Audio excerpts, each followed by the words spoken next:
Hello and welcome back to Geek Warning, the podcast that puts the world's most interesting cycling tech into one place. I'm Dave Rome, and joining me once again, Brad Copeland. How are you doing, Brad? I'm doing very well, Dave. How are you doing? Oh, I'm quite well, thank you. Breathing freely again, which Good. is nice. It's almost a novelty at this point. We almost never talk about how you're doing, so I wanted to get a little more involved in that side of things. Oh, thank you, Brad. That's very nice. Brad, usual question for you. Anything interesting in the work stand this week? It's not like earth-shatteringly interesting, but a few Di2 12-speed Di2 road bike builds, which, given my past life as a SRAM affiliate, is Mechanic. Yes. somewhat, I wouldn't say novel, but still a little bit of a different experience than building up an ETAP or Axis equipped kind of bike of a similar caliber from the other brand. And so I have to say I like it. You know, I'm a Di2 fan. I always have been, and certain eras of it have kind of appealed to me more than others, of course. But it's damn smooth when you get it adjusted right. Yeah, it's lovely. And and I kind of go between cursing and praising the app, the phone app, which isn't really required much beyond pairing the system, I guess. But you can do the setup through the phone app, and it's has a kind of a cool visual and procedural experience for the user. So nothing earth shattering, like I said, but I've always fancied a road bike build and considered myself, despite some of my past jobs, kind of more of a road, kind of love road bikes more. So yeah, working on nice road bikes is always a treat for me. Even sometimes though it's an effort during the process, when you're done, it's very satisfying. You know, something clean and nice about a new, fresh, nice. What were the high-end bikes? road bike. One was a Cervelo R3. One was a Giant. Okay. Propel, I guess, but that one was a little. So, okay, well, you asked. That one was a little bit tedious. So that was a bike that had been built and it was getting a new fork and different width handlebar, of course, fully integrated through the stem, one piece cockpit, everything, you know. Kind of a clever design, the way that they route the cables. There's kind of a unique little clip for the brake hoses on the steer tube that like it slides on, but like within the bearings, kind of inside the head tube, and it holds the hoses away from the steer, which is nice. Yeah. You know, sometimes they rub against the steer, and that potentially over time might make noise and might do something worse. So that's kind of the first real deliberate effort I've seen to like secure them, but hold them away in a way that allows those steer to turn without the hoses rubbing. So it was kind of a nice discovery. That was the first time getting in depth in one of those. And so it's always the first time you work through an internally routed bike of that nature, especially when it's been built before and you have to reuse some existing stuff and it's kind of already been assembled once and you're kind of pulling hoses through stuff and rerouting them back through new stuff. It's always a bit of a tedious, even more so, you know, when the hoses are full of fluid and you're not just running fresh lines and stuff like this. So it's kind of a little bit arduous here and there, but the next time I do one, it'll be much faster, I can tell you. Yeah, good. A learning experience. Yeah, always learning, even when it's the same old thing over and over again every day in the bike shop is a new day. And I feel like I have learned more in the bike shop than anywhere else in my life. So no offense to my teachers and college professors, but most of what I know, one way or the other, is traceable to a bike shop. For sure. Yeah, I feel that. So, all right. Well, yeah. Sounds like you've had your hands on plenty of bleak hits this past week. Plenty. So well, for this episode, we've got plenty to talk about. There's a little bit of fresh news. There's a new bike. We'll also cover some news at the end of the episode, so stay tuned for that. But of course, we've got something that's on our minds, or at least it's on my mind. There's a PSA, and we've got Ask a Wrench, including a guest appearance from a real expert of a particular part of the bike. I'll keep that very vague for now, but we'll get to that. So, Brad, I think let's kick things off with a little bit of news. And I guess before we do that, I'm just going to do some shameless self-promotion and tell people that and remind people that Escape Collective and Geek Warning is fully funded by our members. We don't have any advertising, there's no affiliate links, and there are no sponsored content either. So this podcast and all the content that you're getting is made specifically for you and as a result, we can only make it if you subscribe. So yeah, please head to escapecollective.com/member, sign up, and thank you to all of the listeners out there that already have and already do. All right. On the theme of shameless self-promotion, Brad, last week I wrote a threaded article, which has now become sort of member-exclusive content, so it is behind our paywall. But I did an article about all things chainware. And yeah, basically it comes off the back of, as SRAM continues to become more and more dominant in the market, I guess, yeah, I wanted to remind people and raise awareness that the latest stuff with the flat top chain actually has a larger roller to it. It's 7.9 millimeters versus like 7.65 of most chains. And as a result, most people's chain checkers or chain wear checkers are kind of redundant on those new chains. So yeah, if you haven't already, check out that article. And yeah, redundant or potentially inaccurate, I would say, is maybe worth very inaccurate emphasizing.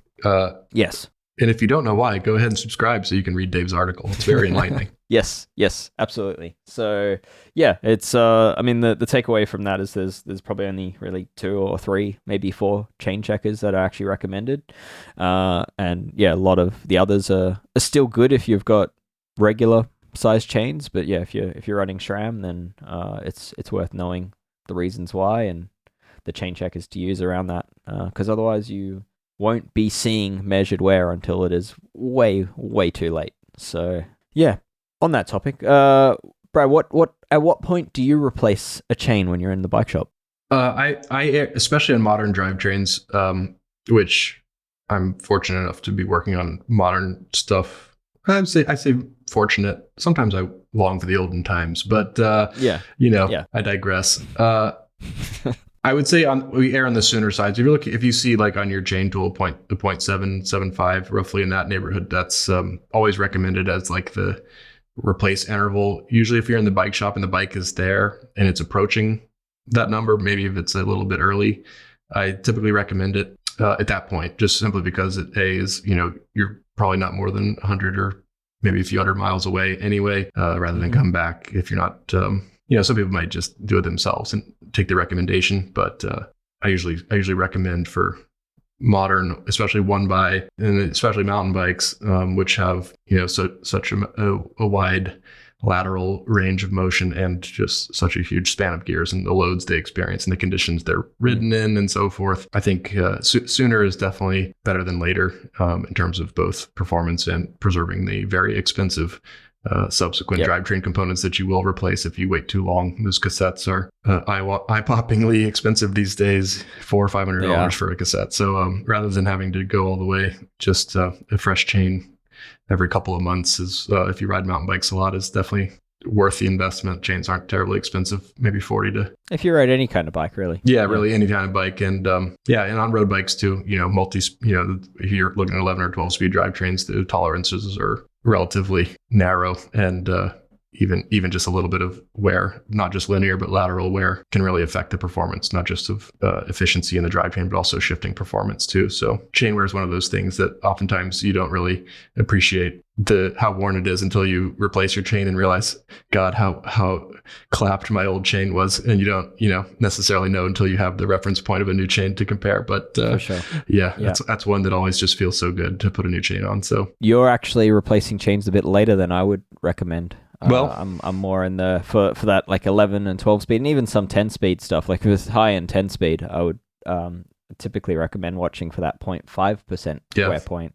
and changing at that point. Yeah, I would totally agree with you there. Like I say, the sooner the better. I don't even necessarily replace my chains on a measured interval, just on time, and it's a short amount of time, like every 2 to 3 months on a mountain bike. So. Just when it needs lubing. Yeah, I wear through the factory lube and then throw it in the trash. Exactly. So no, not quite, but but close actually. And it, like I say, it's hard to appreciate how quickly the performance degrades with just a little bit of I would say especially the lateral wear of the chain and kind of the fit between the teeth of both chain ring, which is a narrow wide profile, and then just even on the cassette and the the pulley wheels and everything. Like once it gets a little bit loose and the tolerances are a little bit sloppy, that slight kind of lack of precision really is, it's detectable once you especially put a new chain on to see the difference. So, 0.5, if you can swing it and you're measuring and you're up to it, 0.5 is definitely, you'll never suffer any real performance losses of note. I would say if you're on that interval, if it gets to 0.7, 0.75, which is like the conventional recommended interval on older, let's say older generation drivetrains, you probably will be able to detect a difference because it has worn enough that you can see it without necessarily destroying your drivetrain yet. Yeah, but you are at risk of starting to cause a little bit of cassette wear at that point, I'd say. Yes. So, I mean, in a shop, I would even go as far as like, if you're a mechanic, the article sort of suggests using chain checkers that show wear before the 0.5% wear point, so you can see how a chain is tracking. And I would say even like, say an 11 and 12 speed drivetrain, I would even be saying as a mechanic, if you're measuring someone's bike and it's 0.3 or 0.4% worn, I'd be recommending a new chain at that point, because the next time you see that bike, that chain is going to be completely cooked. So it's going to shoot way over. Yeah, it's almost like in this shop, it's kind of more high performance and like an enthusiast shop, and so it's not like as tough of a sales pitch in the first place, which it can sometimes be, and so definitely buy a chain wear tool if you don't have one yet. That's a good first step and something we often recommend. And just having, we talk on this podcast a lot about having, if you're going to be doing immersion waxing with your chain, for example, having two chains and one's ready and you have the other one that maybe getting the treatment while the other one's in use and then swapping them. We do a lot of that too. So we're kind of definitely overemphasizing the performance side and therefore the replacement interval frequency, I would say. For the average person, the sooner the better. And, most of us who take the bikes seriously, which hopefully as a geek, warning podcast listener, that's most of us, we don't want to see the bike's performance degrade. We don't want to see issues pop up before we address them. You kind of want to take care of it on the front end. So you have a bike that performs to the expectations all the time. And so, to your point, Dave, that's 0.4, 0.5 certainly is a realistic interval that will kind of preserve the life of your drivetrain, generally speaking, and just replace that chain. And you won't really see too many hiccups or quirky performance things, noise, all that stuff that people don't want to see. A lot of it comes from drivetrain wear. So replace that thing. Replace it. And if you haven't already, check out the article. Threaded is on Escape Collective, and it's a series that comes out roughly every 2 weeks and all about maintenance and tool world. And if you're into working on your own bike or you're a mechanic, then it's basically made for you. So please check it out. All right, Brad, there's a new bike from Ridley. They too have got a gravel race bike that is fresh and with all the bingo card list of features. Yes. This one might just have us yelling bingo as far as that card goes. So I could have sworn they are listening to us on this podcast with the specs of this bike. It's clearly it's a revelation. Clearly. Yeah, I wouldn't just say that about any old Ridley. So, but good job, Ridley. You kind of nailed it. Yeah. Yeah, I mean this actually looks like I haven't got my hands on this bike, but it actually looks pretty good as far as what they've been able to achieve here. So I mean it's the Ridley Astr RS or Astr RS. It's a lot of letters. And it's their new race bike. It sort of takes over from the Canzo Fast as far as their top end pro level race bike and saves a bunch of weight. It's now under 900 grams claimed weight for a frame, which is, I think, over 250 grams lighter than the previous version. But yeah, Brad, it's got your beloved UDH. It does. For compatibility with all the latest drivetrains. Yes. In the top end version, it is electronic only as well, so that's a trend we're seeing. Integrated cabling through the stem headset, of course. But yeah, the room for tires is impressive. 52 millimeters in 1x, or if you want a front derailleur, you can fit up to 47 mil. That's big. That's pretty generous. Yeah, it's generous. Those are legitimate mountain bike widths. So that's like a 2.1 to 2.2 inch mountain bike equivalent width tire. So that's, definitely up to what we've been seeing at some of the bigger gravel events where the terrain goes into a little bit into the more extreme territory, or loose surfaces that warrant a wide tire and that large contact patch and the softer pressures that you're able to run. So, and I have to say, first of all, just the look of the profile of this bike is quite sleek and very good. I think it is nice proportioned. There's one photo that we saw in the press release that had it pictured with some DT Swiss wheels and about a 60 mil depth. That thing looks badass. I have to say, I really like the look of that bike. So a race bike that looks like it's made for racing. Yeah, it looks like a road bike. They claim that it's derived from their road kind of. The style is reminiscent of their road bike. So it kind of appeals to me as the type of gravel bike that I am typically drawn to, let's say. Yeah. And I guess it is. Yeah. I mean, Ridley is, they do a lot of, should I say, like technically progressive bikes, but I certainly hadn't expected them to be one of the brands to be leading the way with tire clearance in such a bike. And they've managed to do it while keeping like compatibility with huge chain rings. So, I mean, they're claiming, I think it's up to 60 tooth if you're running SRAM 1x, or 52 tooth with Shimano 1x. I mean, that's huge. Like 60 is huge no matter what you're doing. And they've done that with like a 425 mil chainstay. So they're working some magic here. Like they've had to drop the stays in order to do this, but I can't think of any other race bike on the market that has the compatibility to officially run that large of a chainring with that large of a tire and keeping the stays that short. Yeah, apologies to brands if they are already doing that, but I'm struggling to think of one. Conceivably, any configuration that currently exists is compatible with this bike. And it's not often that we say that about a bike. Yeah, unless you want mechanical shifting on it. Well, yeah, that's Yeah. But there's a lower end one though. There's a lower end one. There is. We'll get to that. We'll get to that. Okay. I mean, some other things with this bike. BB86, the old Shimano press fit standard, lives on. Ridley have been pretty loyal to that one over the years, and I guess joined by the likes of, I think Canyon and Giant are still using that press fit system. It continues here. Brad, what do you think of BB86 in today's world with SRAM Dub being so popular? Oh, well.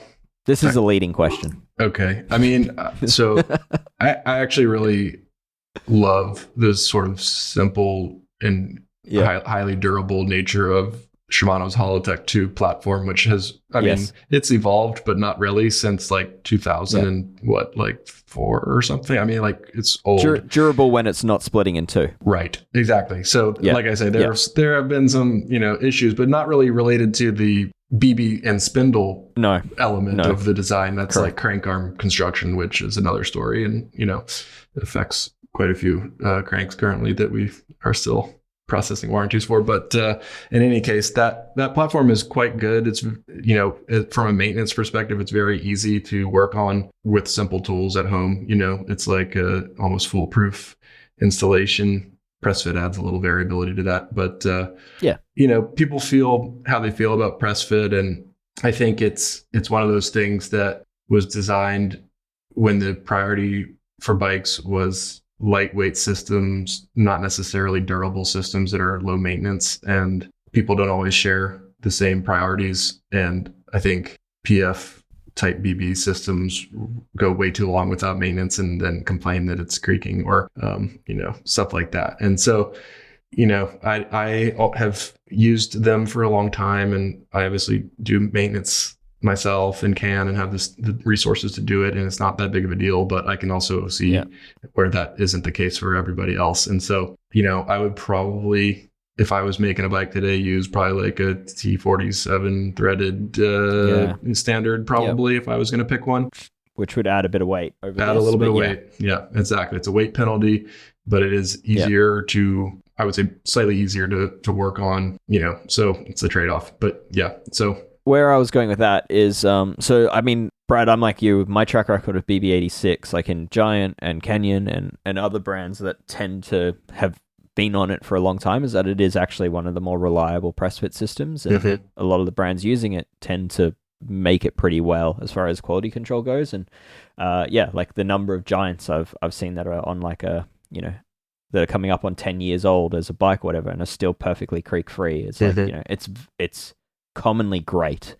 My issue with this bottom bracket, though, is designed by Shimano. It was designed around a 24mm spindle crank. And when it came out, I mean, SRAM were also running a 22mm spindle crank. And, it's pretty rare to have a 30mm spindle crank. And this bottom bracket made a lot of sense. But these days, it doesn't leave as much room for bearings when combined with like 29 to 30mm spindles. And that's kind of my issue with it, is like, I kind of feel like we've gotten to a point now where SRAM's gotten to a point now that it's so popular and so many bikes are coming with SRAM dub that it's like, it's kind of a compromise system when you're not running it with Shimano. And I guess, that's kind of my concern with it. I would say too that SRAM's kind of on the leading edge, no offense, Shimano, but the leading edge of gravel bike drivetrain technology and development. For sure. And, they're kind of like one generation ahead of Shimano, I would say, who we're still waiting for like a GRX Di2 that has the range that everybody wants in the one by system. Yep. Yes, exactly.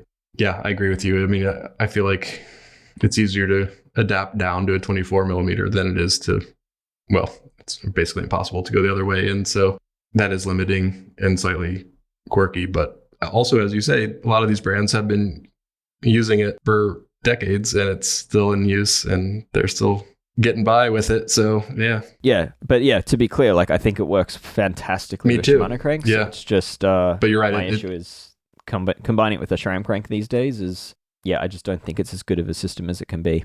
Should we read between the lines and anticipate a new Shimano group based on this?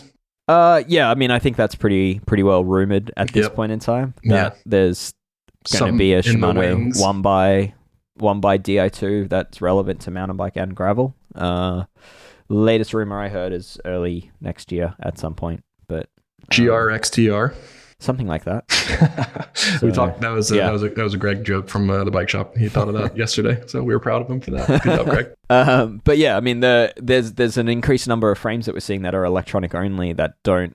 Some of them don't even have cable ports. That there's no wire ports. So I mean, if we're reading between the lines there, I would have to assume that the next generation of Di2 one by is properly wireless, but we'll see. About time. Crazier things have happened. That's true. Yeah. But I would have to say that rumor I'd be shocked if that didn't come true. Yep.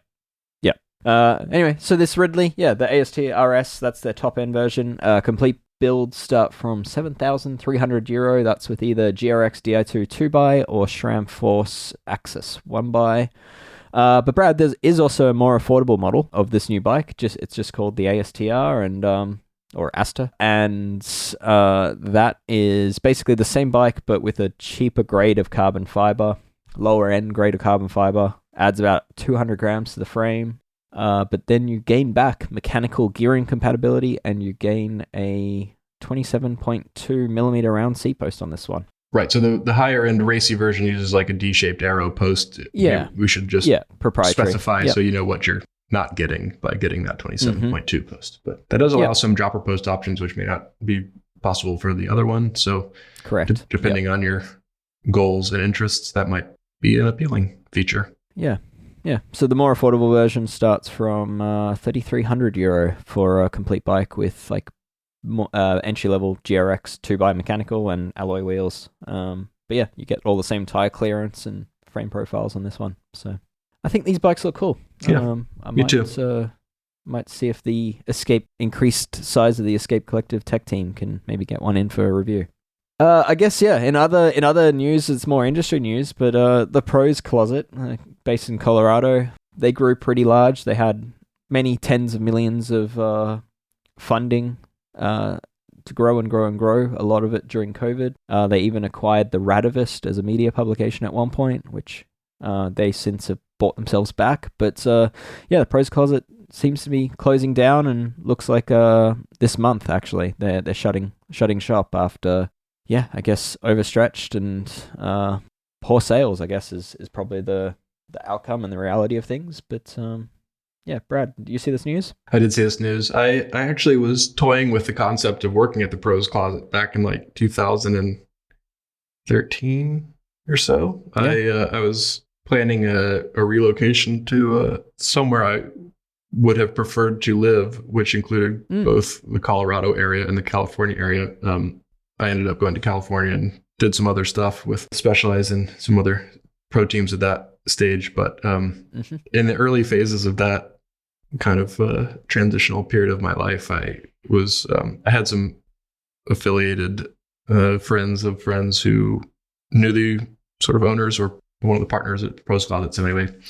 Had like a little inside line there, and was really looking forward to it because I'd bought, the Pros Closet's been around for at least 20 years, 25 years. I mean, it's early eBay player. Exactly. It was like a spinoff when eBay was, originally like the place you'd default sell your used bike. Then the Pros Closet came about, and it was sort of like concentrated audience, and you could really get like good value for your stuff because it was sort of like a platform where people knew more about what they were dealing with, on both sides of the equation. Yeah, pre-Facebook. Yeah, and it was like a good user interface, and like, it was like one of the best sort of ways to get rid of old stuff and get a decent amount of money for it and not have to go through too much silly stuff or, fraudulent behavior on eBay that you sometimes dealt with and stuff like that. Yeah. So, and they had, a need for an in-house mechanic. They were like getting people's used stuff in and then reselling it. So they had tons of bikes coming and needed to have them sort of fixed up in a sellable condition. And that was what I was considering doing. And, all the while have been using them even, beyond that point in my life to source stuff and recommend people to also use them to sell their stuff. And it's like an institution. And it's kind of a bummer to know that they've had to go through some hard times because they grew actually quite a lot, became huge relative to their early version. I think they suffered growing pains from the investment that they had, and it came at a point where during COVID there was shortages of bikes, and they could benefit from that by turning used bikes over and selling them for almost new bike prices, but that quickly came to an end, and all of a sudden I think they were left with a lot of stock that they'd paid a lot of money for that no longer was worth a whole lot. So and to be honest, like the industry at large is sort of suffering a lot of the same pains that they did, and many brands also folded from the post-COVID kind of rebound or whatever that's occurring kind of right now in the market. Kona, they basically went bankrupt, and then actually the original owners bought it back, and now it's going to live on for at least the foreseeable future. But many big brands that had quite a legacy in the industry kind of, I don't know if they just read it wrong or couldn't anticipate something that had never occurred before and therefore got themselves in upside down. But it's a real bummer. I didn't see that coming at all. And I kind of opened up Instagram one morning. I think it was on like Bike Rumor or something. And it's kind of a sad bit of news. So I wish them well. I hope for the best that those folks out there can pivot into something. I mean, they're in a bicycling hotbed out there in the Boulder/Denver area. So hopefully there's some opportunities exist for those folks. Hope all the staff find new homes for their talents. But, yes. It does seem like the idea of kind of a business buying people's used bikes and then flipping them and selling them as used bikes, but with like a bit of like guarantees behind the sale. A sort of get a quality promise, I guess. I think there is still something in that. I think it's a pretty tough business to make work, but it looks like there's perhaps a few other competitors starting to come up through the cracks. So like I think one is Bike Room in the US appears to be trying to do a very similar thing. So I mean, good luck to them. I think it's a pretty tough business model, but it's but I also think it fills a true market gap, and giving new life to used bikes is very valuable, and it kind of sucks to sell a used bike these days because of Facebook Marketplace is kind of the best bet, and it's trash. Escape have their own classified section, which hopes to fix some of that stuff, and there's other outlets as well. But I've been selling some stuff on Escape Collective Classifieds, Dave, and oh, that's cool. I would say it's like a small market at the moment. There's not that many people on there, in other words, but My experiences have been quite pleasant and lovely. And, again, it's kind of like what I was saying about the Pros Closet when it started. Like, it was a place where the people there you kind of understand and trust are like-minded folks with the same relative interests and want to profit from this and not exploit you and take advantage and steal your identity and so forth. So it's a nice place to do business compared to, like the current version of eBay and, like you say, Marketplace and, Yeah. So anyway, it's cool. And I'm with you there, though. Like, selling high-end stuff on a place like Facebook Marketplace is a bit of almost a fool's errand, because it's like so diluted with people who are just trying to lowball you and don't really know what anything is. Yeah. And so there's definitely a need for a place like the Pros Closet or Bike Room, I guess, or, where people of a similar interest and enthusiasm for the sport of cycling can do all that without the nonsense the used car dealership. You just basically hand over the keys and take some money. It might not be as much as a private sale, but it's hands off. And then as a buyer, you're hopefully, you're buying something that is from a brand or a company rather than just an individual. So, you can hold that company accountable if the product doesn't meet its claimed quality. So, well, we'll be keeping an eye on this one, I'm sure, because it'll be quite appealing for whoever decides to take it over in this little avenue of the resale market. That's one that's near and dear to me. So good luck, and I hope it happens soon. Yeah. I mean, I think this model probably works best as a local thing, like local shops that do trade-ins and flip bikes that way. I think that kind of still works best because you're not losing the margin in all the shipping and logistics of like boxing bikes and unboxing bikes and all that. But yeah, good luck to anyone trying to do this online. I think there's a business there, but it's as I mentioned, it's a tough one.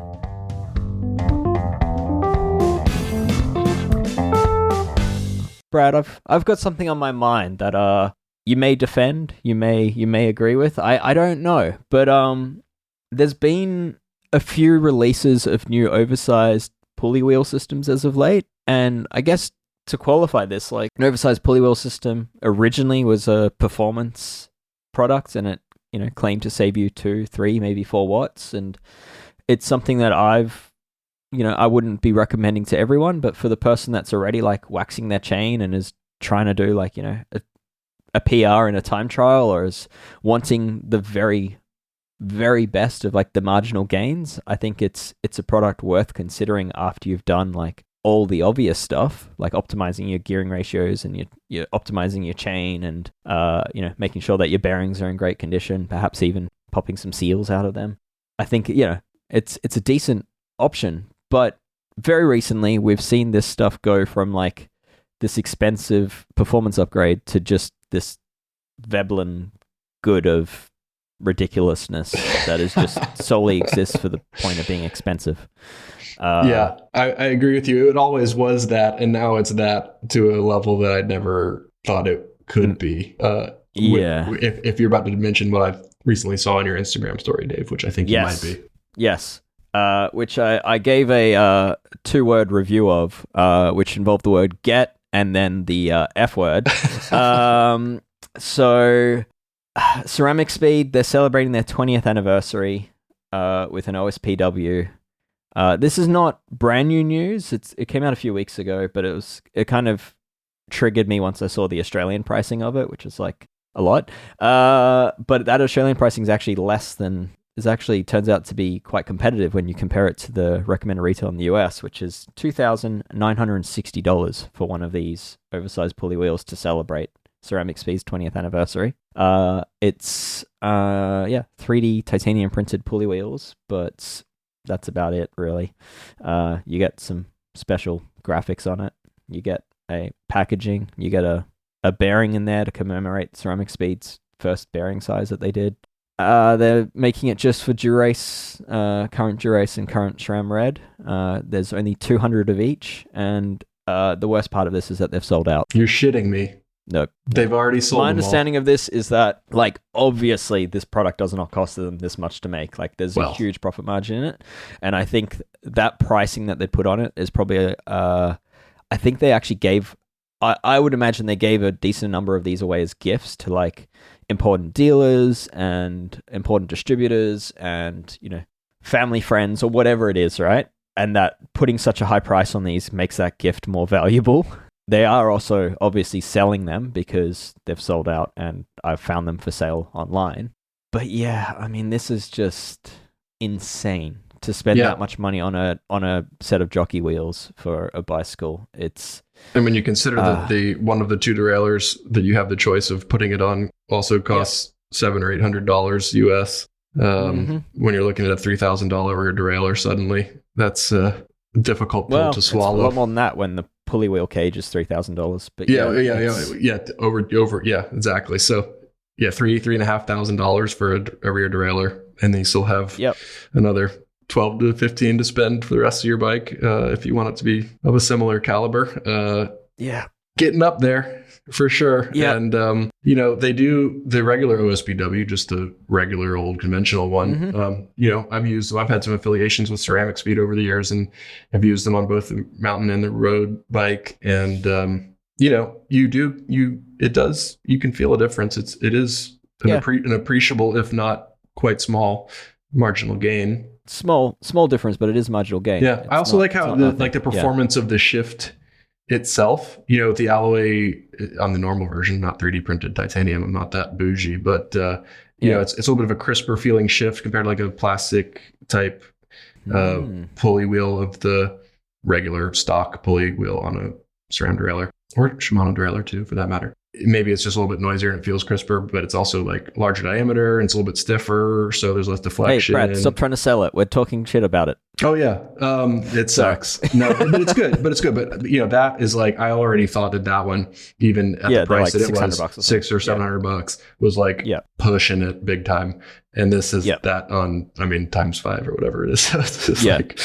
So my actual issue with this is, like, obviously they've sold out. Obviously there's a lot of people out there that just want things because they're expensive, and that's kind of what like Veblen goods are as a category. Like, the more expensive it is, the more the demand increases. That's literally what a Veblen good is. Yes. And this is in that category, and I find it it's just a part of human nature and consumerism, but I do it does sadden me that that's a world of cycling that exists.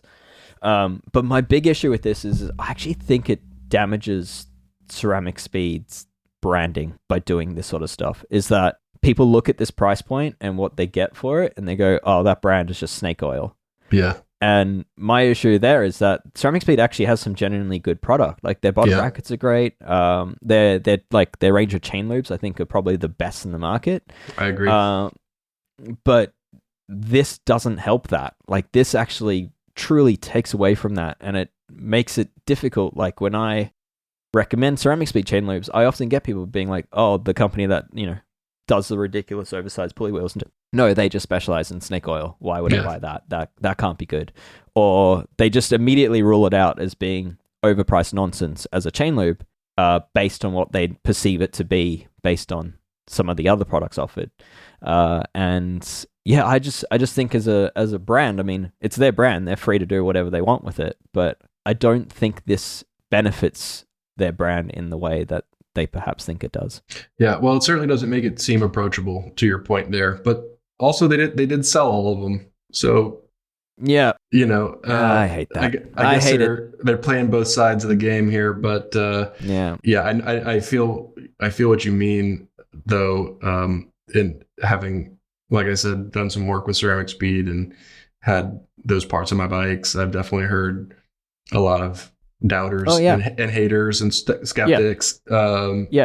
And a $3,000 set of pulley wheels and cage only makes that worse. Yeah, all this stuff that I'm talking about existed before this cage existed. And so now it's for sure going to be that way for some people, definitely. But maybe it's the same people who already felt that way for the most part, And there definitely is a category of cyclists who does want to have all this stuff. Do you remember, like, back at, was it like the Sydney Olympics? It was China, maybe, when they did the Beijing Summer Olympics, when Schmolke released the gold handlebar and seat post. It was like a gold chrome wrap, like carbon normal products of theirs, but just in gold, and it cost a fortune, and it added zero. In fact, it probably was heavier. Looked nice, was exclusive and cost a fortune. And so, there's plenty of examples of products that have been like this. I mean, Lightweight did some wheel sets that were the special edition versions that were just a gold painted spoke, otherwise the same kind of thing, and cost twice, the amount or something. I mean, Lightweight absolutely plays in this space. Yeah. Yeah. So, there's definitely a market for it, even though it's silly, as long as you don't think you're getting like earth-shattering gains from the products and accept the reality of these are literally some of the most marginal gains. Like you said, Dave, it's like not worth doing until you've done everything else everywhere else. Yep. But that's the thing, is like this $3,000 set offers no performance gain over like the $600 what's effectively their more entry level version of the same product, like which 2 years ago we were saying the same thing about that too, that we are about this, so God help us in a few more years. What are they going to do? But if you're looking to really spice up the bottom line on your bike's insured value, this might be the way to do it. So see what you can find on, what was it called? Bike Room? Yeah. In a few weeks, maybe there'll be a resale option. Oh, geez. Yeah. Well, yeah, I mean, I think given the limited nature of these and the fact that they're sold out, the person willing to spend $3,000 on a pulley wheel set might actually end up spending more, given the limited availability of these. And if they missed out, the nature of Veblen goods, like Rolexes, sell for more in the secondhand market than they do when new, because of they used to, at least. I think they've had a crash, but I think it's that's scarcity causes increased pricing, and I don't like that. I don't think that helps cycling as a sport or as a inclusive activity in the long run. So it does undermine the intent, I feel like, of what the best version of cycling wants to be. Yes. But so on being exclusive for the sake of being exclusive and things that I hate, Absolute Black also have an oversized pulley wheel system worth talking about. Theirs is titanium and has like this big hollow wheel and runs on full ceramic bearings. Theirs is a very reasonable $1,100 US, which is insane, but compared to $3,000 is almost weirdly seems like good value. Yeah, you get 3 of them. What the hell's happening here? This thing's cheap. Yeah. But my favorite thing with this Absolute Black titanium limited cage comes in 4 different colors, but they'll only sell it to you if they think your bike is cool enough for it. So you actually need to email them a photo of your bike, and then they can judge whether you're worthy to give them $1,100 for their thing. The nerve. So I guess where I'm going with this, it didn't come from me. Don't say like Escape Collective sent you, but if you're bored and you've got nothing else to do, email Stan at absoluteblack.cc a photo of your junkiest bike. Yeah, go out on the street and find the crappiest bike chained to a telephone pole that you can, and send it to Stan. And just send it in and say, I'm submitting my bike for your new Absolute Black titanium oversized pulley cage. Would this qualify? I just think, if they might get a few thousand emails, they might rethink this marketing approach. So, but yeah, I mean, only if you're bored, only if you got nothing else to do. But Stan at absoluteblack.cc. I think Stan looks after customer service and technical support. So please go forth with this. I'd really like to see this brand regret this decision. So anyway, and to give a shout out to a small company that actually is doing oversized pulley cages that are lighter than all of these and look just as cool, and dare I say, one-man band. Ogle Components is worth checking out. They have one.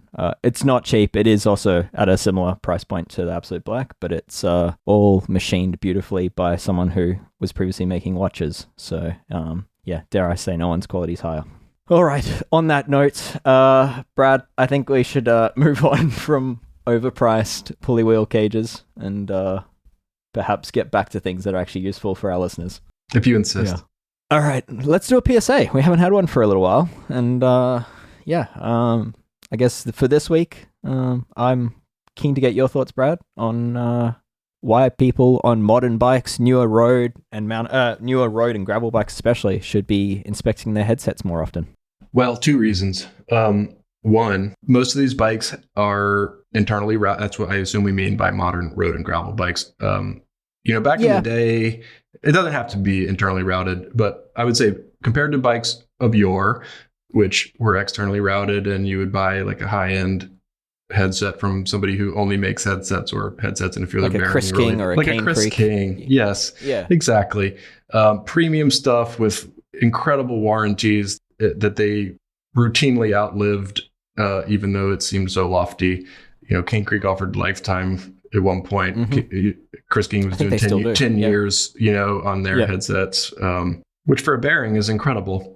Yeah, I think Cane Creek's top-end headset comes with a 110-year warranty, which, unless you're very lucky, that is a lifetime warranty. Yes. And if you live longer than that, then you're lucky in other ways. So anyway, nowadays, headsets are part of the integrated package that comes from the same manufacturer as your frame and fork and handlebar and stem probably and headset space. All these like little parts that are designed as a system, I would say, first of all, are not made to anything resembling the standard of quality that the old high-end headsets, for example, used to be like. So quality of the bearings themselves is probably less, as are the tolerances and, et cetera. And there's a complete lack of secondary sealing now. Yeah, so that's where all of these systems. Yes. Yeah. That's where I'm headed. And what they also typically have, especially for those that have internal routing, is a way in. That's a way in for hoses. That's a way in for dirt. That's a way in for water. It's a way in for your sweat. And some do now have like a secondary seal on top, which is better than nothing, but it still kind of goes in there and doesn't have an easy way out. So a lot of times the moisture is trapped and is over time will degrade the bearings or whatever other metal components, and it just creates a mess and leads to creaking, leads to wear, and if it's an internally routed system, leads to a very large bill to replace them, because it requires sort of halfway disassembling the bike to replace the bearings when they have hoses or cables run through them. So it's one of the things we often lament on this podcast, and wonder if it's really the best way for most people. I think we kind of all seem to think it's not, usually, at least not for all bikes of all types. And, and so the other thing I mentioned, there were two, and they kind of go hand in hand to a degree. I feel like these newer headsets, the integrated ones in particular, there's a lot of plastic pieces in there. I feel like the precision is sort of vague. They're rubbish. They can compress under their own tension because they're plastic. So I feel like the preload over time may, it doesn't take much for a loose headset to feel loose. It could be a quarter turn of a bolt, which is, fractions of a millimeter of wiggle essentially allowed in a system designed to have none. And I'm not sure if we've talked on this podcast, Dave, about the Ring of Death yet. We have a few times. Okay, good. But we could talk about it every week because it's an important thing. Yeah. It's actually pretty important. And so when there's some wiggle room in the headset, there's like compression ring in the headset, like any threadless design has. Even back in the day, they had them. But when your headset is loose, and I feel like it's more commonly seen now, maybe it's because the adjustment is vague or the parts are cheaper or a combination of all these things. It seems very common that headsets come loose more often than they used to. It used to be kind of uncommon. Once you'd set it, it kind of couldn't really do anything but stay where it was. But that's not really the case these days. And when you ride with a loose headset for an extended period of time, especially on a carbon fork, on a carbon steerer fork, absolutely, that's the key variable really, is that the compression ring, which is typically aluminum, in other words harder than carbon, can wear a ring that creates like a stress rise, like a weakness in the structure of the steer tube, right at the point where it's basically leveraged against the bearing, and it's like a perfect kind of point to ultimately fail, because it's where the stress is applied as well, just right above it. So and once you get that wear as well, it prevents you from correctly tightening the headset thereafter. So it only ever gets worse after that. Yes, it reduces the diameter of the steer tube by a small fraction all the way around as the material wears where it's loose and allowed to move. So a very small movement, but still kind of slowly wearing itself away inside the upper headset bearing of your bike. And we had two this week, and that's only out of half a dozen bikes that we worked on this week so far at the shop where we've had you have to replace the fork. There's no going back from it when it gets to this point. It is unsafe to ride. I would say there are times when damage to carbon is still safe to ride-ish if you keep an eye on it and kind of are aware of it. This is not one of those times, and it's also not one of those that you can keep an eye on because it's all inside, and it can fail catastrophically. And when it does, that's bad news for you. You're never going to safely ride out of the event of a broken steerer tube. No. It's always going to be a bad day. Yes, and people have literally died over this. Yes. Yeah, I know. Like Raul Lucia, who's a carbon fiber expert, has unfortunately been an expert witness at a few cases in court over literal deaths related to the Ring of Death. So yes, and so that to me is one of the things I am sort of gives me the most pause maybe about some of these new integrated bikes and the designs, and especially ones that are shipped direct to consumer, where the consumer may not have the information or the resources to correctly install it in the first place, or to know that maybe they should check it, again after the first ride when things settle in, because that's often when I think the first kind of, you have like keyed headset spacers and all these little pieces that kind of fit in like a jigsaw puzzle to make these integrated aero shapes, but often they're kind of like not made to a really extremely tight tolerance like the old Chris King headsets certainly were, for example. And so they settle in under weight, under lateral load, yanking on your bars. You can kind of cause these things to settle in a little bit more than you might be able to do in the workshop, even if you do know what you're doing. And then you may not know to check it or to set it again, kind of before you ride it the second time, and then to check it regularly, always. And so it kind of is like I don't know. I feel like we're getting into a tough spot with the way bikes are engineered and the way that they are sold, and the way that kind of taking experienced mechanics out of the picture sometimes to address scenarios that are kind of new and novel that should definitely be addressed by someone who's seen a lot of bikes over their career, to just safely say, this is actually set up correctly. So we've had two, of course they weren't complete failures where somebody actually had a problem, but they were like extreme examples where the future was, they weren't long to this world, these steerer tubes. So, and then of course, by ignoring it, allowing this to develop and happen, ultimately you're going to spend $500-$600 for a new fork, plus probably the same in labor to install everything. Or more. Any good carbon fork these days, it's going to cost at least that much. And if it's an internally routed thing, which it most likely is, if you have this problem, to reinstall everything you're going to be pushing 2 to 3 hours at least in the shop of labor time. And I mean, fundamentally it's avoidable by checking your headset. Exactly. Yes. Not letting the bearings get too worn, making sure things are tight. Yes. Yeah.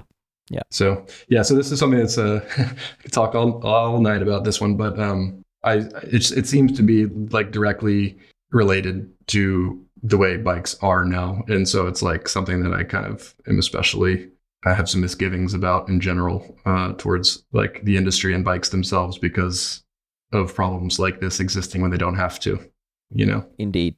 And as Brad was saying, there are some headsets now that they're just trash. Like there's no other way to put them. Like they're just not up to the task, and unfortunately they're commonly being used on a lot of high-end bikes. So, but I guess the other side of this is like, as Brad touched on, is that a lot of when bikes had external headsets and were using name brand headsets, they often had external sealing.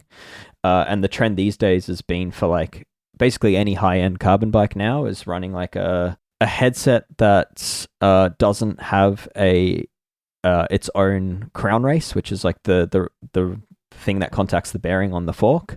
That's integrated into the fork these days, and as a result, there's nowhere really for them to install a secondary seal. So what I'm finding as a trend over the last few years is that pretty much every gravel bike on the market today will have pretty easy dirt ingress into the lower headset bearing. So you're sweating all day onto the top headset bearing, and then from the bottom, all the grit off your front wheel is going into the lower bearing, with no real sealing stopping it from happening. So I mean, regardless of brand of bike you have, if it's relatively new, chances are you should be, trying to pull out that fork as much as you can just to clean out that grit and sweat, whatever, and clean off the bearing and add some grease and put it back together and check the assembly correctly. That'll go a long way to making sure that those bearings don't fail prematurely, and inevitably costing you a lot of money. Since we just kind of completely trashed Ceramic Speed's reputation, I want to give them one. Well, kind of, not entirely. I love Ceramic Speed, and you said you did too, so it's not entirely bashing them. But I love some of their products. Yeah. Here's one of them. The SLT headset bearings in particular, for this situation, they make a few other applications of that bearing, but the headset, it's basically how would you describe this, Dave? It's like a solid material. Solid polymer in between the bearing instead of a grease. Yeah. Yes, and so it has no grease, but it also there's no real space in there. It's just bearings within this kind of self-lubricating polymer. Yeah, it's plastic, but it's like has a low friction coefficient, and it turns relatively smoothly. Perhaps not as smoothly as a conventional bearing, but very well. But they last and last and last. And a few high-end brands are speccing them on bikes, I think, as kind of a way to address a lot of what we're talking about, to prolong the lifespan and reduce the degradation of the bearings, without having to service them, which inevitably requires a lot of disassembly to service or replace them. And so that's a nice product. It's kind of a 2 or 3 year old product, I guess now, but it's a somewhat new product from Ceramic Speed that is meant to address this issue to a degree. And I feel like that's a worthy mention in the context of this conversation. It is. I would just say with that product, though, it doesn't solve the whole dirt ingress issue of dirt getting into the headset area. Correct. So it does solve the issue of, like, once the dirt's in there, it probably won't enter the bearing. But I would still recommend people at least, if there's enough slack in the bike, to open things up and just to create enough room to ideally get to the outside of the bearing and just still to clean out any dirt that's come in and apply fresh grease to the exterior of the bearing, because you can still get like corrosion on the outside of those bearings, even if the bearing itself is going to be okay. Yes. But yeah, that's sort of the only, it's still better than, the bearing itself dying. But Anyway, headsets. Yeah. Who needs them? Yeah, your fork, clearly. But so anyway, that's a good PSA.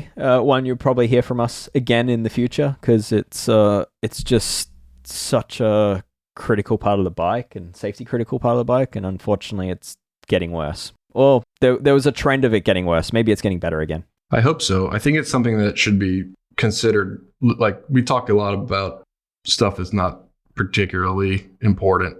It's subjective, I would say. This is not one of those things. This is something that's like quite alarming and surprisingly common, Yeah.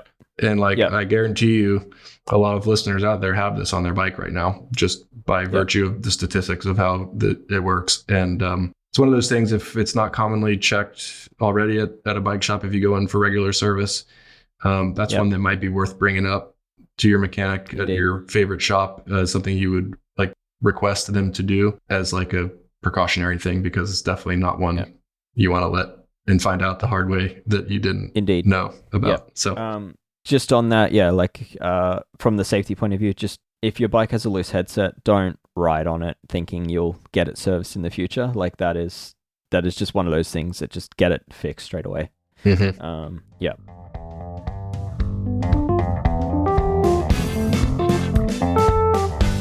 I think let's move on to an Ask a Wrench. I mean, that was a whole lot of Ask a Wrench. Nobody asked, but I just went on a real tangent there, didn't I? That was. Hear from a wrench. Now we'll ask a wrench. I actually have an interview that's decently long with a wheel builder of Tristan of WheelWorks in New Zealand, which is pretty impressive little wheel build company, and they have some thoughts and often engineering-backed opinions and processes in the business. And I reached out to them to answer a question from Andrew Collin out of Oakland, California.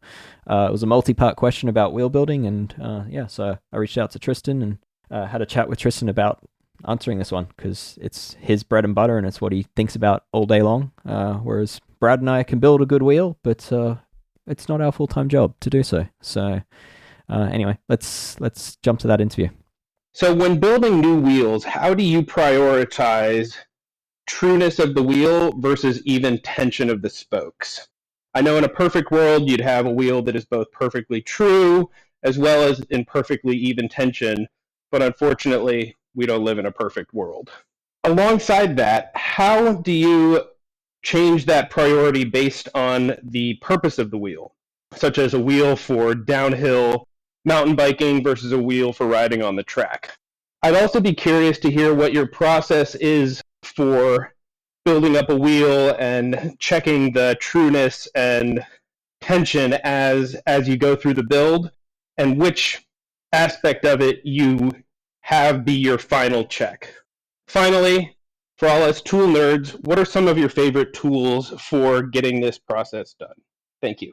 Hello, Tristan. How are you doing? I'm doing very well, thanks, Dave. How are you? Yeah, very great, very great. How's business at WheelWorks? It's been good. It's been a really weird winter. Like, we started off with a lot of people just wanting to get the bike that was already in their shed working. So we're doing a lot of freehub body swaps, a lot of like boost conversions. And then as that's kind of come on, like spring is here, and it's a lot of high-end wheels at the moment.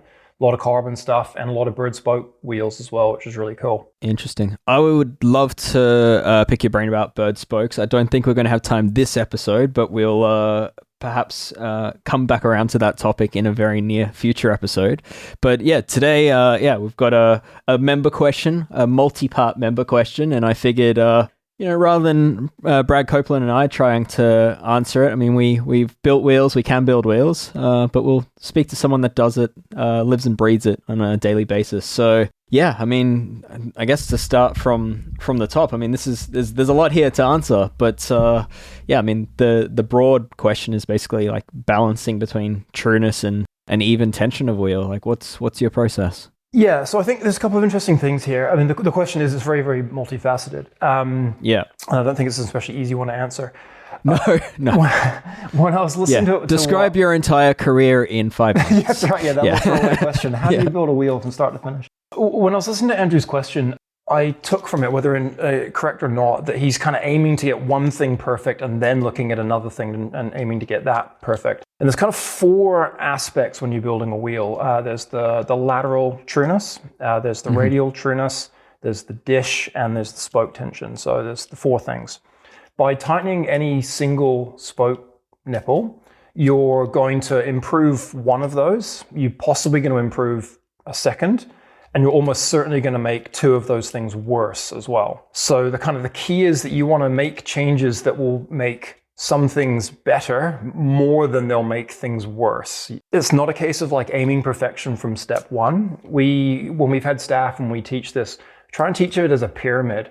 So rather than going from a wheel that's sort of been depth set, it's got a little bit of spoke tension on it, and it's not rideable through to a finished wheel in one go, it's just make it better.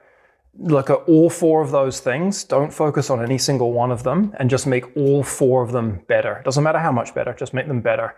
And then almost like sit back, cross your arms, look at the wheel for a sec, have a breathe, and then go, okay, next step in the pyramid. How do I make each one of those better again?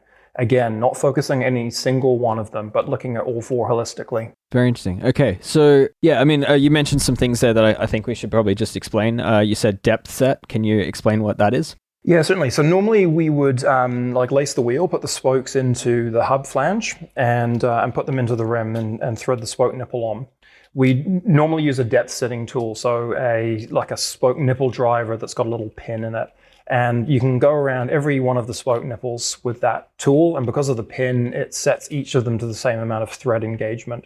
And that gives you like a nice clean baseline. So you've got no tension on the wheel, but you know that each one of those nipples is threaded on the exact same amount. That's a really nice clean starting point that you can start adding a given number of turns and start adding tension. Okay. And then you're talking about like just continuous improvement in the process of building a wheel. I mean, it does get to a point where you eventually have to call it done and, ship the thing out. But I mean, at what is sort of the final process for you guys at WheelWorks? Like, what are you finishing on? So, I mean, with a modern high-quality carbon rim, you'll be able to build the wheel to both laterally and vertically less than 0.25 of a millimeter. And with a modern, good quality aluminium rim, about 0.3 of a millimeter. So for us, to classify it as a done wheel, we've brought it up to tension, we've made it true, we've checked the dish, and checked the spoke tension. We've then put it into Grimlock, which is a pneumatic press that sort of it does a combination of things, but it sort of overloads the wheel in a really controlled way. And we will then put it back in the Turing stand, remeasure all of those 4 things. If it comes out of Grimlock and the spoke tension has dropped, if it's gone out of true a little bit, then we'll fix those things up, put it back into Grimlock. Grimlock then again overloads it back into the Turing stand. When it comes out of Grimlock and into the Turing stand as true as it went into Grimlock, then we know, we're very, very confident that that wheel is what we would call finished, and it's never going to go out of true again. So that will mean that it's got lateral trueness of less than 0.2 of a millimeter, radial trueness of less than 0.2 of a millimeter. The dish will be offset towards the high tension side by between 0.1 and 0.3 of a millimeter, and all the spoke tension is within about 5%, although that's spoke tension meters aren't as repeatable as people think. Interesting. You've said a lot of things there that got my mind swirling. Aiming for 5% spoke tension, I guess, was one question I had, and you've just answered that. Your mention of Grimlock, for loyal listeners of the Geek Warning podcast, we recently had an episode with Rob English from the Made Show, and he actually mentioned that Remco tools are making this wheel detensioning or tensioning, stressing tool. That is actually the tool that you've basically that was your design that Remco are effectively putting into manufacturing. So there's the link there. So you're hitting all these numbers. You've just said spoke tension tools are not perhaps as accurate as people think they are. Does that mean it's not necessarily a priority in like really chasing like 100% even numbers there? Like that 5% variance is sort of a number I personally know to chase, but are you saying like going better than 5% is probably not really worth the time? I don't think going better than 5% is worth the time in most cases. There's certainly other things you could do to make a better wheel than focusing on that last little percentage of tension.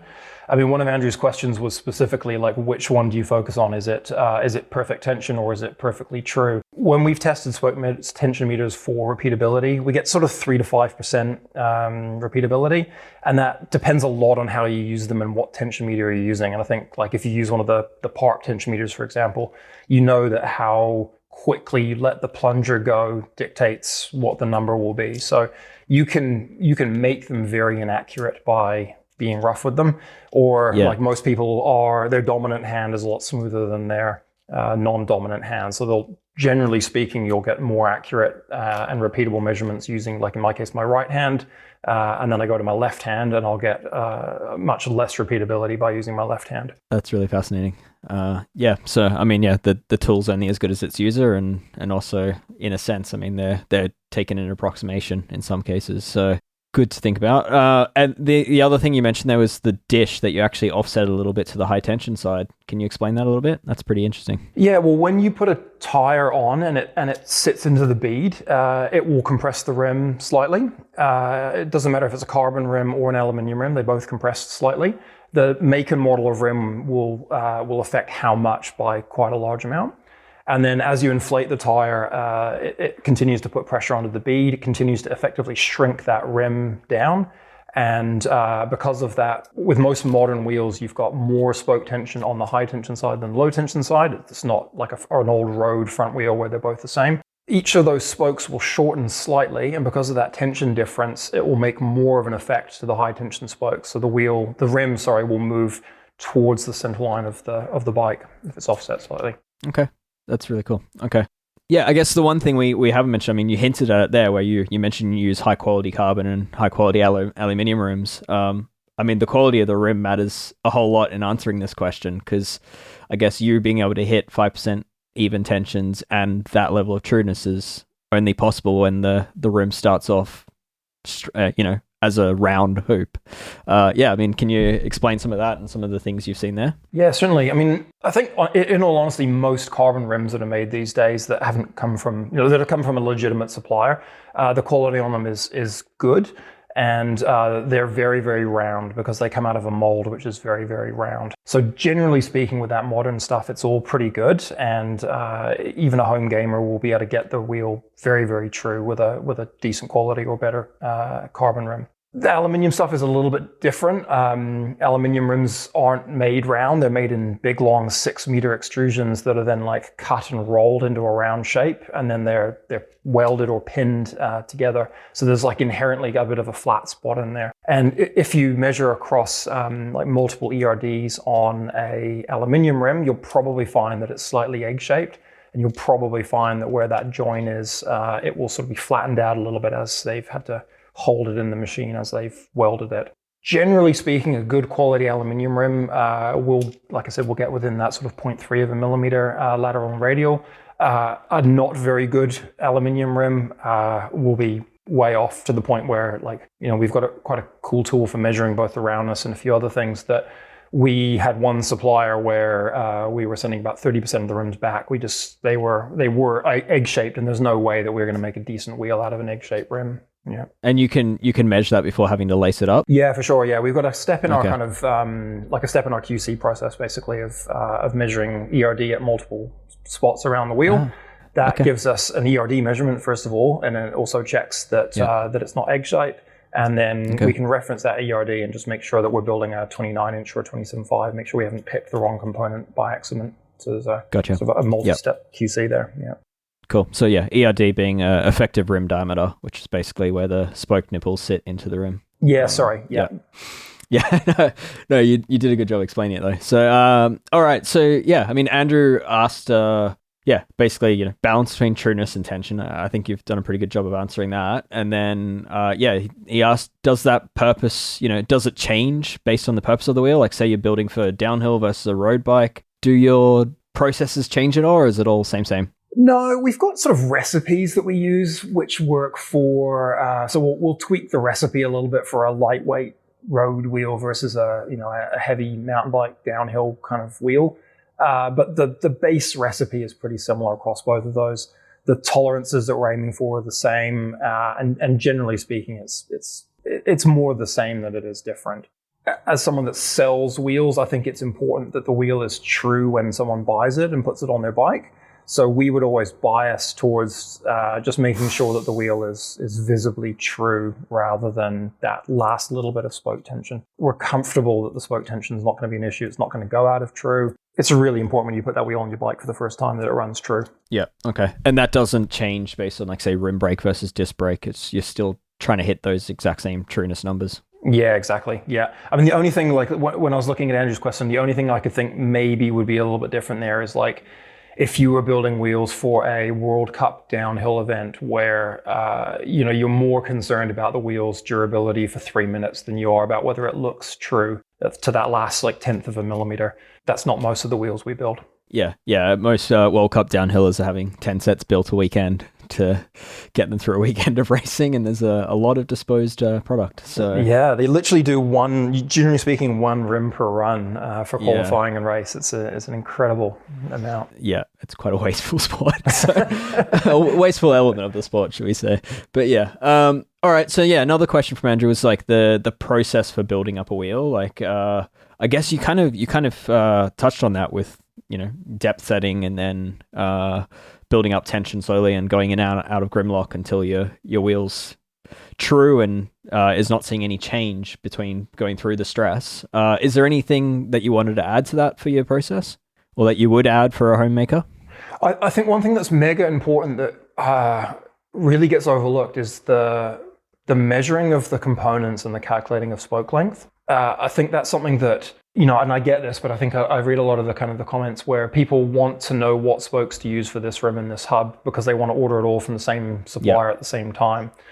And, you know, that concept of ERD, effective rim diameter, it's a pretty nebulous concept. Like, there aren't two manufacturers that agree on where that is measured from. Is it actually on the rim? Is it from the base of the nipple? Is it from where the thread starts on the nipple, or is it from the top of the nipple?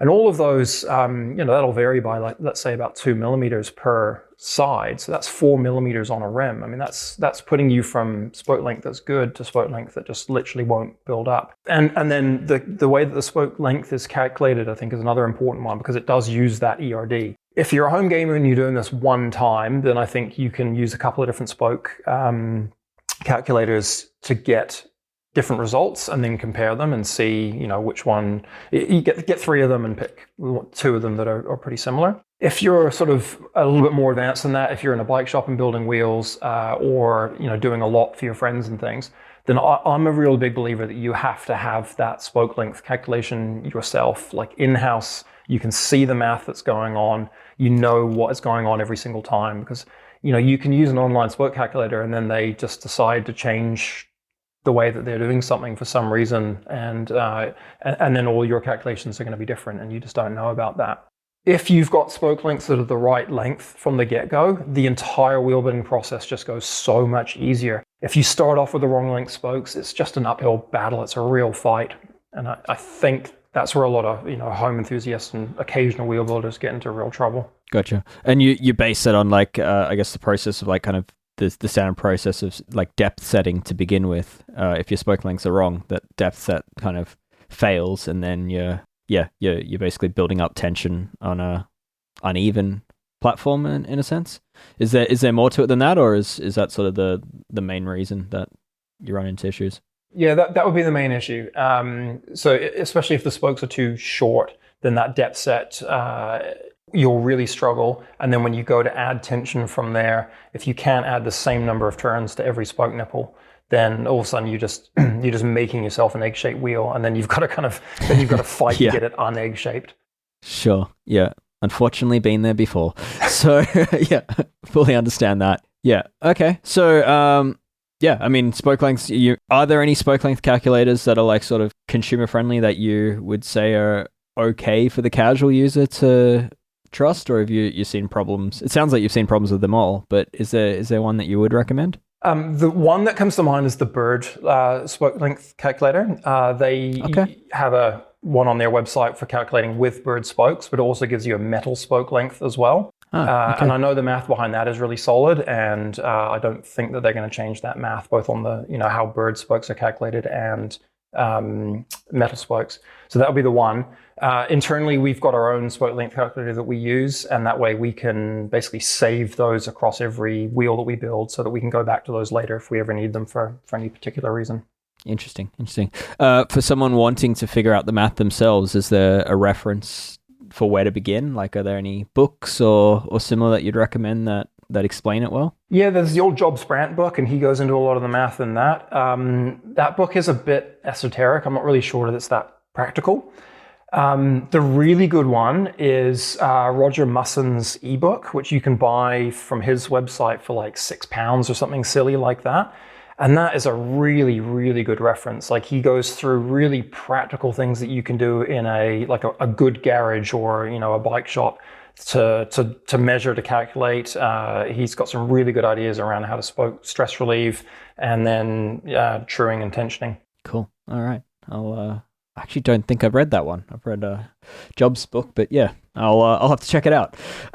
And all right, so yeah, I mean, getting to the end of Andrew's question, but favorite tools for wheel builders, and I guess we'll also consider home enthusiasts in this one. I know you've got some really cool machines that you built yourself, which I would be the envy of most wheel builders. But yeah, are there any sort of more accessible hand tools or similar that you'd recommend?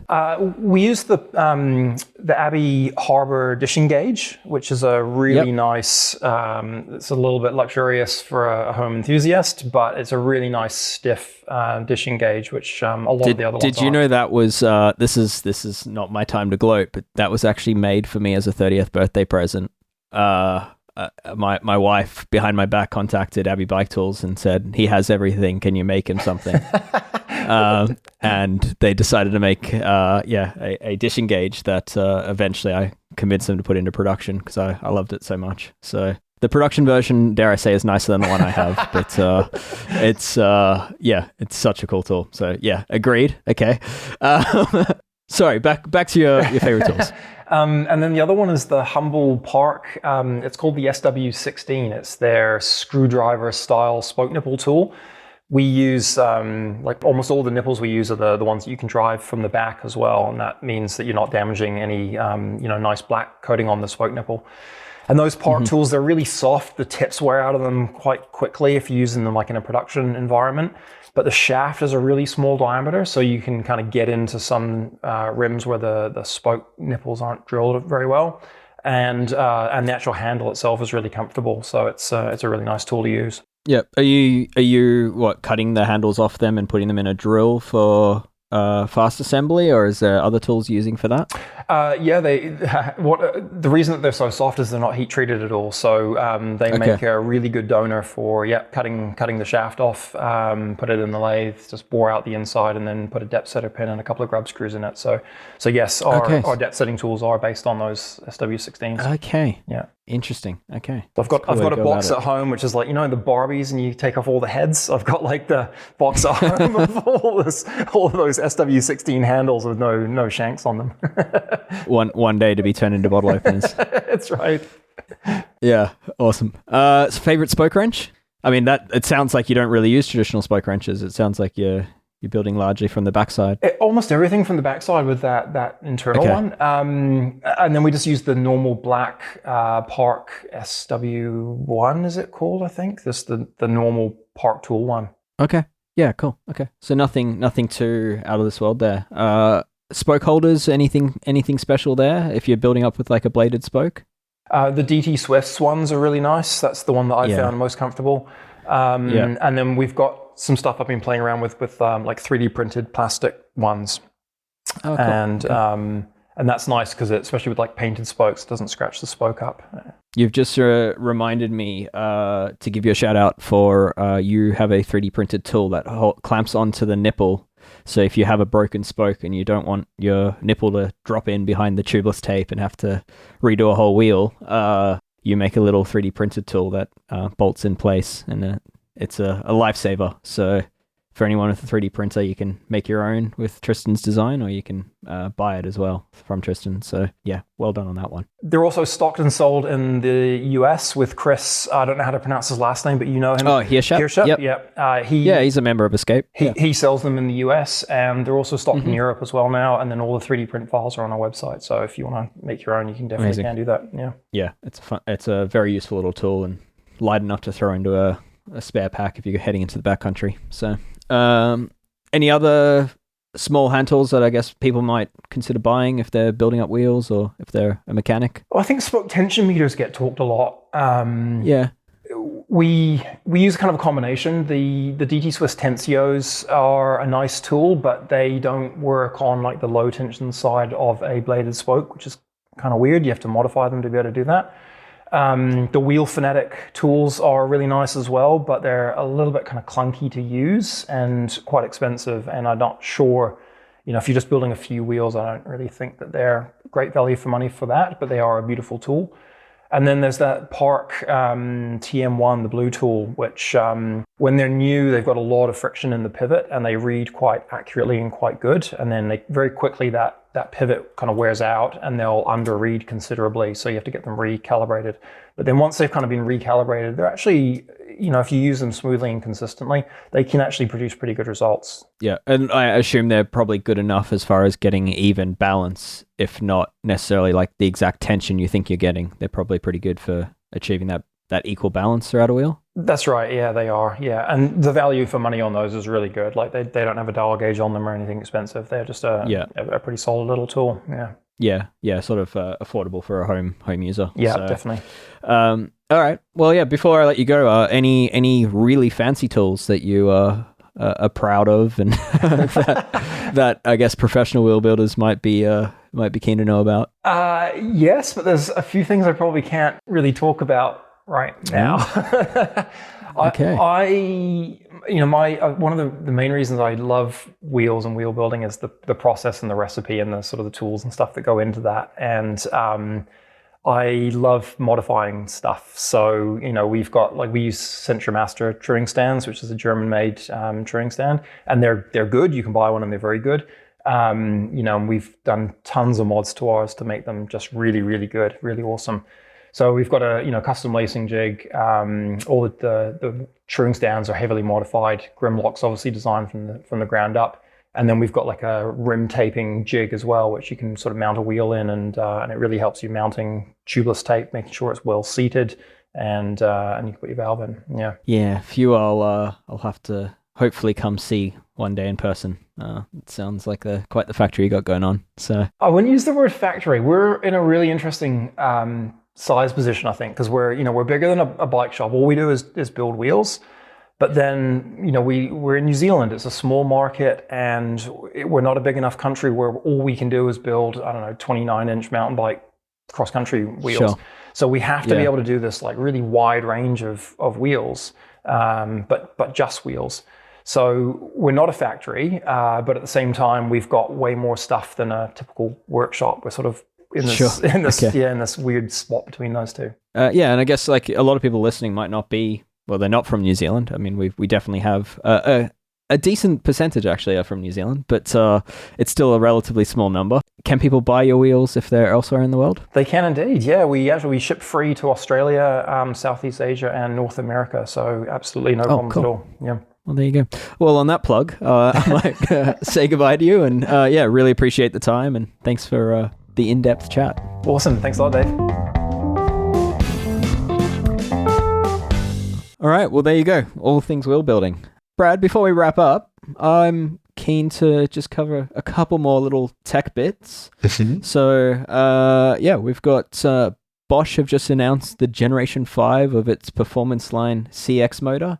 So this is kind of their big honking, like 85 Newton meter, 600 watt motor that's found in a lot of high-end e-bikes. The news here is that they've solved a known rattling issue that would occur while coasting with the bike, or claim to have solved. They have knocked 100 grams out of the unit with a new magnesium housing, and they've moved to a simpler 2-bolt mounting system, whereas before the system required 3 mounting bolts. So it might actually free up how brands can mount the system in ways that they integrate into the bike. Internally, there's updated sensors for more natural output and better power output, and they've also gone to higher energy density batteries. So there's now 600 and 800 watt hour battery sizes, with the bigger version saving about half a kilogram versus the 750 watt hour battery that existed before it. These motors, they're found in typically high-end cargo bikes, commuter e-bikes, and also e-mountain bikes. So if you're in that market, then this is probably a system that you're going to be looking at in your bike. So if that's you can find out more from our friends at Flow Mountain Bike. They've done a write-up on this and have also reviewed a bike that features this new motor. So head on over there if you want more. The other little bit of tech news is a fun one. P&W, they do a bunch of like handlebars and seat posts and dropper posts and all that. They seemingly got inspired by something that John Watson of the Radivis had been doing to his dropper posts as of late, which was stripping the anodizing off of them and making them shiny silver. And their P&W are offering exactly that, limited edition anodized silver seat posts in the Loam and Rainier models. If you want some silver on your bike and you want it in your dropper, P&W has you covered for a limited time. That classic look with all that modern functionality, it's hard to beat it. Indeed. And unlike just stripping the ano off your post and changing the intended tolerances of your seat post, P&W have actually spent some time trying to match the dimensional tolerances of the ano that they're replacing and the coatings they're replacing, and have tested it for durability. So apparently not the easiest thing to do, but they're confident that this post will be as durable as the black versions that they sell. So and P&W sells great posts, I should say. Yeah, really good value stuff. So yeah, exactly. It's one of the best posts for the money, I think, out there, period. Mm-hmm. I would say. So so if silver's your thing, go nuts. Yeah. So Brad, any other tech news to add? I better stop. Okay. I really kind of got emotional about the headset thing. I'm gonna back off for this week and recharge. You need a breather after that. Yeah. Okay. Yeah. All right. Go get some fresh air. Yes. All right. Well, I guess on that note, then we'll wrap this one up. Brad, always good to see you. You too, Dave. All right. And as a reminder to everyone, thank you to those that do support Escape Collective through a membership and enjoy all the content that comes with that, including exclusive podcasts and an increasing amount of content that is now behind a paywall because we believe it's worth paying for. But yeah, if you're not already a member, just a reminder, your memberships do help to make this podcast possible. It keeps me in a job. It keeps all my fellow colleagues in a job. And yeah, basically everything we do is made specifically for our members because we're not taking any money from advertisers or affiliate links or sponsored content or anything else that could potentially cloud our judgment or sway what we say. So please support our mission for independent media. Head to escapecollective.com/member to do so. All right, Brad, on that, till next week. I'm already looking forward to it.